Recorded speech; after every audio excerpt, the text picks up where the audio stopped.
करने की कृपा करा हुए। धन्यवाद। धन्यवाद श्री हरीश चौधरी। धन्यवाद सभापति महोदय, आपने मुझे दोनों डिमांड में बोलने का अवसर दिया, इसके लिए तहे दिल से धन्यवाद। सभापति महोदय, इस देश में, इस प्रदेश में और इस बजट के अंदर हमारा दलितों का, पिछड़ों का, आदिवासियों की क्या स्थिति है, ये हम लोग ही महसूस कर सकते हैं। ये बड़े लोग महसूस नहीं कर सकते, तो हमारे में से ही किसी भी क्षेत्र में होगा तो वही महसूस कर सकते हैं। ओम प्रकाश वाल्मीकि जी ने ये दर्द, जो बहुत क्रांतिकारी कवि थे, उन्होंने ये दर्द अपनी कविता के अंदर बयां किया, और वही पूरा का पूरा इस बजट के अंदर जब पढ़ने के लिए, एक दफे नहीं कई दफे पढ़ा, मैं कम पढ़ा जरूर, सिर्फ मैं पोस्ट ग्रेजुएट हूँ, क्योंकि इससे आगे भी पढ़ाई होती है, डॉक्टरेट होती है, इससे आगे भी पढ़ाई होती है। उन्होंने अपनी ये बात रखी, वो इस बजट के अंदर जो भी इस बजट को पढ़ेगा वो महसूस करेगा। चूल्हा मिट्टी का, मिट्टी तालाब की, तालाब ठाकुर की, भूख रोटी की, रोटी बाजरे की, बाजरा खेत का, खेत ठाकुर का, बैल ठाकुर का, हल ठाकुर का, हल की मूठ पर हथेली अपनी, फसल ठाकुर की, कुआं ठाकुर का, पानी ठाकुर का, खेत खलियान ठाकुर के, गली मोहल्ले ठाकुर के, फिर अपने क्या, गांव, शहर, देश, क्या है हम लोगों का? इस बजट के अंदर कुछ भी नहीं है, सब कुछ ठाकुर। सभापति महोदय, हर क्षेत्र के अंदर हम लोगों के साथ भेदभाव किया जाता, हम लोगों को कुचला जाता है, उसके बावजूद भी हमारे दर्द बयां करते हैं तो इस पर हंसी उड़ाई जाती। ये विडंबना है। किसी भी क्षेत्र में आप अगर संसाधन की गणना निष्पक्ष तौर पर करें, जो दुनिया की सबसे विश्वसनीय संसाधन की गणना करने वाली फोर्ब्स, उन्होंने जब भारत के अंदर संसाधन की गणना करी तो मिलियनर्स के अंदर 2013 के अंदर जब ऊंची जाति वालों के पूरे संसाधन में 80.3% उन लोगों का है, और पिछड़ों का कितना, 17.8%। 5 वर्ष बाद 2019 के अंदर वो बराबर होने की जगह वो और बढ़ा, 81%, 4% उन ऊंची जातियों वालों का, और जो पिछड़े वालों का 15.2%। वो रफ्तार अगली बार जब चोट पड़ी, जब वोट की चोट अगली बार हम लोगों को वापस पड़ी पिछड़ों को, तो वो और तेज गति से, जो आखिरी के अंदर जो आंकड़े आए 2022 के अंदर 78.4%, और पिछड़ों का कितना, 9%। 80% से 88% का सफर पिछले 5-7 सालों के अंदर, और हम लोगों को क्या, ओबीसी पिछड़ों का क्या, 17.8%। सब किसका, ठाकुर का।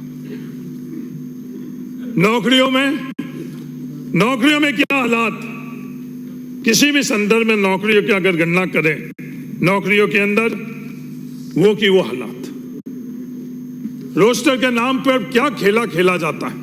बड़े बड़े वकीलों को खड़ा कर कर न्यायपालिका के माध्यम से हम लोगों को अगर कहीं हम लोग राहत लेना चाहते तो हम लोगों को नहीं मिलता है। कहीं भी आप देख लो, किसी भी नौकरी में देख लो। मेरे से पूर्व वक्ता ने जब किसी और जगह से बात करी शुरू के अंदर, तो उनकी बात अलग थी, क्योंकि वो दिमाग से थी। अंत के अंदर उन्होंने बात दिल से करी, तो अंत के 2-3 मिनट इन्होंने पूरी की पूरी हकीकत बयां करी। जो RUH के अंदर जो नौकरियां निकाली गई, उसमें क्या हालात कर रखे। कुल जो पद थे 148, उसके अंदर ओबीसी के सिर्फ 17, SC के सिर्फ 4, ST के सिर्फ 4, और NBC के 0। ये हर नौकरी के अंदर ये चीज हो रही है।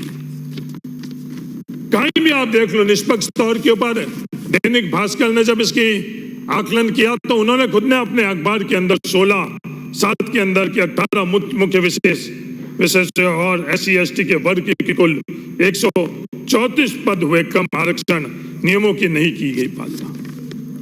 हर बार ये हुआ।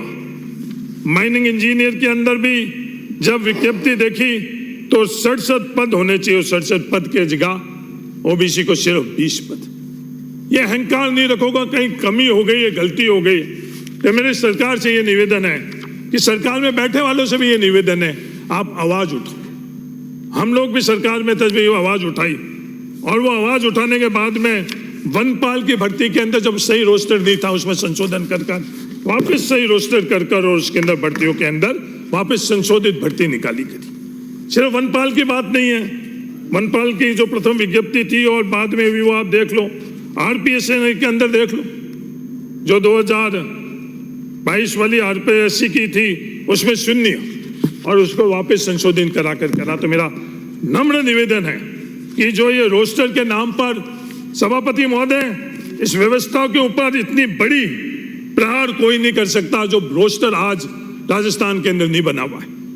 बड़े गरूर से ये बोल रहे थे लैंड बैंक बनाएंगे, पूंजी लाएंगे, जो मल्टीनेशनल कंपनीज हैं उन लोगों के लिए, सोलर के लिए, उनके लिए तो जमीन चिन्हित कर 1-1 इंच जमीन चिन्हित हो रही है।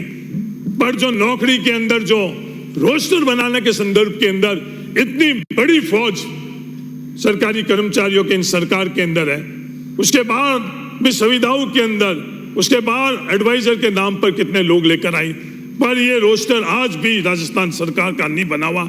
और इसकी चोट सिर्फ और सिर्फ किसको? पिछड़ों को, SC को, ST को और NBC। सभापति महोदय, और तो और जो पहले व्यवस्था हुआ करती थी रिमार्क्स की कि कोई भी भर्ती होती थी उसके बाद में उसका किस वर्ग से है, उस वर्ग के लिए अनिवार्य तौर के ऊपर था, और यह कोई सरकारी फैसला नहीं था। यह सुप्रीम कोर्ट ने R.K. सब्बरवाल बनाम स्टेट ऑफ पंजाब व यूनियन ऑफ इंडिया के 10/2/1995 के अंदर यह फैसला किया था कि आपको वर्ग को अंकित करना जरूरी है। पर सभापति महोदय, इस प्रदेश का दुर्भाग्य है क्योंकि कोई आवाज नहीं उठा रहा है।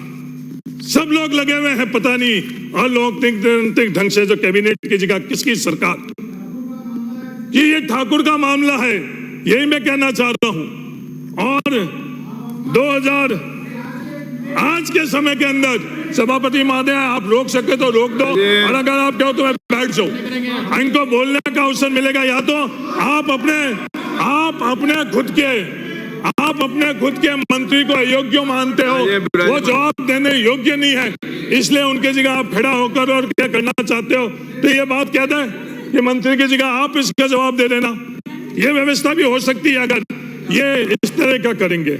सभापति महोदय, ये जो कैटेगरी 2021 के अंदर कैटेगरी नहीं लिखी गई है, ये किसके साथ अन्याय, इनका मंशा क्या है? ये आदेश के अंदर जो हम लोगों का हक है, किसी ने भीख नहीं दी है, सुप्रीम कोर्ट के आदेश से सरकारी हक हम लोगों का, और आप लोगों ने वो हक छीना। ये हक छीन नहीं सकते आप, इसको संशोधन करवाओ। सभापति महोदय, जो SI की 2021 के अंदर है, उसी प्रकार 2021 के अंदर भी इन्होंने उसके आगे नहीं उल्लेखित करा। इनकी मंशा क्या है, मैं ये जानना चाहता हूं। जब जवाब दें इनकी मंशा क्या, मैं आरोप लगा रहा हूं कि इनकी मंशा सही नहीं है। अगर मेरा आरोप, मैं चाहता हूं कि आरोप गलत सिद्ध हुई, और ये इसके ऊपर जो कैटेगरी लिखे उसकी तरह से करें। सभापति महोदय, कॉलेज शिक्षा के अंदर सरकार तो कैबिनेट की होती है, तो कैबिनेट की जगह इन्होंने सरकार किसी एक व्यक्ति की बना दी। चलो व्यक्ति की बना दी, और वो व्यक्ति जो मुख्यमंत्री है वो क्या कह रहे हैं कि 65 वर्ष उम्र की जाएगी। वो 65 वर्ष कॉलेज लेक्चर की उम्र करने से किसको नुकसान? वो अच्छी तरह से ये जानते हैं वो नुकसान किसी को है, वो आरक्षित वर्ग को है, वो नुकसान OBC को है, वो नुकसान SC को, वो नुकसान ST को, वो नुकसान युवाओं को है, हर तरह का नुकसान है। उसके बावजूद भी उनकी मंशा क्या है वो प्रदेश आज जान चुका 6 महीनों के अंदर। इस सोच के कारण आज 65 वर्ष की बात कर रहे हैं। सभापति महोदय, सिर्फ नौकरियों के संदर्भ में नहीं, कहीं भी किसी भी क्षेत्र के अंदर आप जाओ, ये अन्याय उसी प्रकार का रहेगा। सभापति महोदय, मेरे बड़े विद्वान, मेरे पड़ोस के विधायक, अहोर के सम्मानित विधायक ने कहा कि मैंने बजट नहीं पढ़ा। 10 बार बजट पढ़ने के बावजूद भी बजट नहीं पढ़ पाया, तो हाँ, दानी से आने वाला व्यक्ति हूं, बजट नहीं पढ़ पा रहा, कि मेरे ज्ञान के अंदर कुछ कमी है। उन्होंने ये बात का उल्लेख किया सभापति महोदय, इस बजट के अंदर बहुत कुछ मिला है, बहुत कुछ। उन्होंने वो श्रेणियां भी बताई। 2,90,000 करोड़ इस प्रदेश को मिलने के अंदर उन्होंने 3-4 श्रेणियां बताई कि अनुसूचित जाति, अनुसूचित जनजाति के विकास के लिए 1500 करोड़। उन्होंने वो श्रेणी बताई, वंचित वर्ग आबादी के आधारभूत संरचनाओं के लिए 200 करोड़, टीएसपी एरिया के लिए 75 करोड़, एससी, एसटी, ओबीसी, सफाई कर्मचारी, अल्पसंख्यक समुदाय के लिए 100 करोड़। सभापति महोदय, मेरी तो पोस्ट ग्रेजुएशन सिर्फ इकोनॉमिक्स में है, तो मेरे को इतनी ज्यादा अगर इसमें गणना में कमी आ गई है तो वो बता देना। ये पूरी की पूरी जब गणना की जाती, गिनती की जाती है, तो 1875 करोड़, 2,90,000 करोड़ के अंदर 1875। और ये मैं नहीं कह रहा हूं, इन्होंने खुद ने ये बात करी। और ये पूरी की पूरी कितने प्रतिशत हुई? 0.64%। पूरी की पूरी इन्होंने 0.64% करी। सभापति महोदय, ये हर क्षेत्र के अंदर ये अन्याय कर रहे हैं। सभापति महोदय, इन्होंने क्या क्या किया? इन्होंने जो स्कूटी के लिए योजनाओं की घोषणा इस बजट के अंदर करी, सबके लिए करी, पर पता नहीं, वोट लेते वक्त तो आपको ओबीसी नजर आते हैं। इन स्कूटी के अंदर एक वर्ग जिसको वंचित रखा है, इस स्कूटी योजना के अंदर वो ओबीसी वर्ग के लिए रखा है। मेरा नम्र निवेदन है, जब जवाब दे मंत्री महोदय, आपके अधिकार क्षेत्र के अंदर है, इस जवाब के अंदर आप इस ओबीसी को भी जोड़ो। मेरा आपसे नम्र निवेदन है, क्योंकि ये लोग तो, इनकी बात, इनकी भाषा, इनके अहंकार, ये सब तो अलग ही है। मैं इनके लिए क्या कहूं? बेशक नफरतों के बीज बोते हैं वो हर बार, हम मोहब्बत के फूल खिलाकर देंगे उन्हें करार। उनकी चालों से रुकती नहीं हमारी राहें, हम तो सच की रोशनी में जलने वाले, अपनी जुबान से जहर उगलते हैं वो, हम अपने लफ्ज़ों से उन्हें देंगे सुकून और सौगात। वो उनके पीछे कई तालियां बजाने वाले टेबले भी बजा देते, उनको ये पता नहीं है। उन लोगों को सिर्फ वोटों के वक्त ओबीसी के अंदर कैसे दूरियां पैदा हुई, मूल ओबीसी और ओबीसी के अंदर उस वक्त तो मूल ओबीसी याद आ रहे हैं। उन्होंने ओबीसी पूरे वर्ग को, एससी वर्ग को एसटी वर्ग के साथ अन्याय हो रहा है, उस वक्त उनको उनके विरोध के अंदर था तालियां बजाने के अलावा कुछ महसूस नहीं हो रहा है। ये इस तरह की लोगों की सोच है। सभापति महोदय, हम लोगों के यहाँ एक जब औद्योगिक क्रांति आई, औद्योगिक क्रांति के वक्त के अंदर मजदूर एक वर्ग और श्रेणी हुआ है, दुनिया के अंदर आई, और मैनचेस्टर के अंदर उनके साथ जो अन्याय हो रहा था उसके खिलाफ बड़े आंदोलन हुए और कानून बने। इस नया दौर के अंदर एक नया वर्ग आया है, जिस नए वर्ग को गिग वर्कर कहते हैं, और उनकी संख्या कम नहीं है, 77 लाख के करीब अंदाजन इस सर्वे हुए जब इस देश के अंदर है। ये गिग वर्कर है कौन? जो हम लोगों के परिवार के लोग इन गिग वर्कर के माध्यम से जो डिलीवरी देते हैं, दुनिया की बड़ी से बड़ी ब्रांड अमेजन जैसे के लिए भी अगर कोई रीढ़ की हड्डी है तो ये गिग वर्कर है। ये गिग वर्कर हम लोगों को सामान पहुंचाते हैं।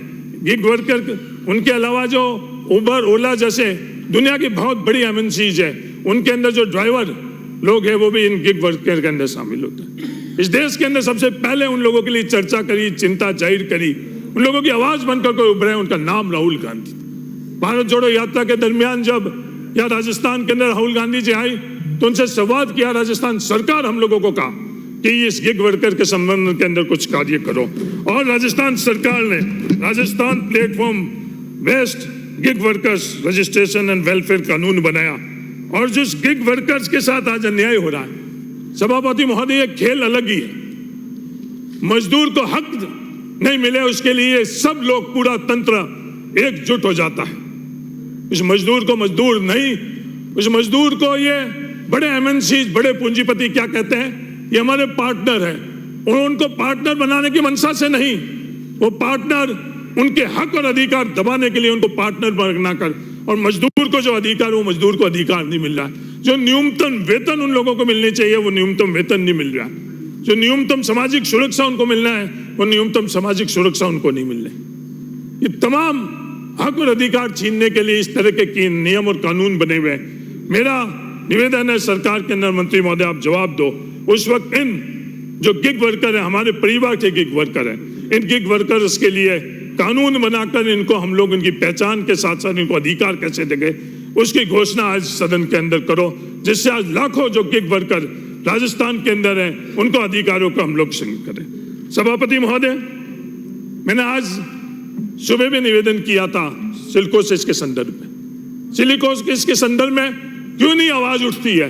क्योंकि 90, 95, 99% वो किस वर्ग से आते हैं? वो पिछड़ों से आते हैं, वो दलितों से आते हैं, वो आदिवासियों से आते हैं। इन बड़े बड़े पूंजीपतियों के वहां से नहीं आते हैं। वो आज बातें होती है डीएमएफडी फंड के लिए, उस गरीब की क्या स्थिति है? पिछले सप्ताह के अंदर ही में पाटौदी के अंदर एक मजदूर के वहां, वो आज सिलिकोसिस के कारण सभापति महोदय खुद सांस तक नहीं ले पा रहा है। जो कोविड के वक्त के अंदर बड़े बड़े लोगों के वहां जो ऑक्सीजन प्लांट लगे रहते थे, उस गरीब के वहां उस ऑक्सीजन प्लांट के माध्यम से वो सांस ले रहा है। उसका बुजुर्ग बाप, 85 साल का बुजुर्ग बाप, उसके परिवार, उसके 2 बेटी, उसकी पत्नी और उसकी मां को 2 वक्त की रोटी कैसे मिले, उसका भरण पालन करने के लिए वो मजदूर का बाप 85 साल का उस घर के अंदर नहीं था। हम सबके माता पिता उस उम्र के अंदर घर में जितना हम लोगों से बन पाता है उनकी सेवा करते हैं, उनको संसाधन हम मुहैया करते हैं। पर उसकी मजबूरी कि वो सिलिकोसिस के बीमार होने के कारण आज 85 वर्ष के अंदर अगर वो मजदूरी में नहीं जाए तो उसका घर के अंदर 2 टाइम का चूल्हा नहीं चले। पूरा 1 साल से ज्यादा हो गए। आप 2 साल ओपन लोगे, ये कांग्रेस करोगे, बीजेपी करोगे, इधर के पक्ष की बात करोगे, विपक्ष की बात करेंगे, पर उस गरीब का चूल्हा कांग्रेस बीजेपी नहीं देखता है। उस गरीब की थाली कांग्रेस बीजेपी नहीं देखती, पक्ष ना पक्ष नहीं देख रही है। वैसे सिलिकोसिस से बीमार होने वालों के लिए हम लोग कोई भी और प्राथमिकता नहीं है। सबसे पहले कोई प्राथमिकता है उस मजदूर के अंदर भी, जो आज सबसे बड़ा मिनरल के डिपॉजिट कहाँ है पूरे देश के अंदर, सबसे ज्यादा राजस्थान में। उसके ऊपर कितना खेला खेला जा रहा है, कितना विवाद हो रहा है, क्या क्या संसाधन की लूट हो रही है। पर उस गरीब मजदूर की लिए हम लोगों के पास न्यूनतम जो हम लोग उसको दे रहे हैं 3 लाख रुपए, बीमार होने के बाद में 1 साल हो गया, उन गरीब लोगों को नहीं मिल रहा। सभापति महोदय, मेरा आपसे यही निवेदन है, ये तमाम जो इस बजट के अंदर ये सब हालात बने हुए हैं, बड़े बड़े महलों के लिए, ठाकुरों के लिए तो बहुत कुछ है। आज अरे साहब, ये रिफाइनरी कौन खा गया? ये रिफाइनरी कौन खा गया है वो भी पता है। चिल्लाना हिम्मत हो तो वह जाकर ये बात कर लो, ये करना जो कर ले, हिम्मत है वो कर लो, समझ तरह कर लो। ये आवाज मजदूर की, ये आवाज पिछड़ों की, ये तमाम लोग इकट्ठे हो जाए, ये आवाज दबा नहीं सकते हैं। सभापति महोदय, ये हरीश चौधरी एमएलए और वोट के लिए डर कर इन लोगों के आगे नहीं झुकेगा। हम लोग राजनीतिक ताकत के लिए इन लोगों से आगे नहीं घिसेंगे। ये अपने आप क्यों खड़े हो रहे हैं? कितना भी खड़े हो जाए, ये आवाज ये दबा नहीं सकते हैं। मजदूर की आवाज नहीं दबा सकते हैं, पिछड़ों की आवाज नहीं दबा सकते हैं। धन्यवाद। जय हिंद। रामराज। बुराइए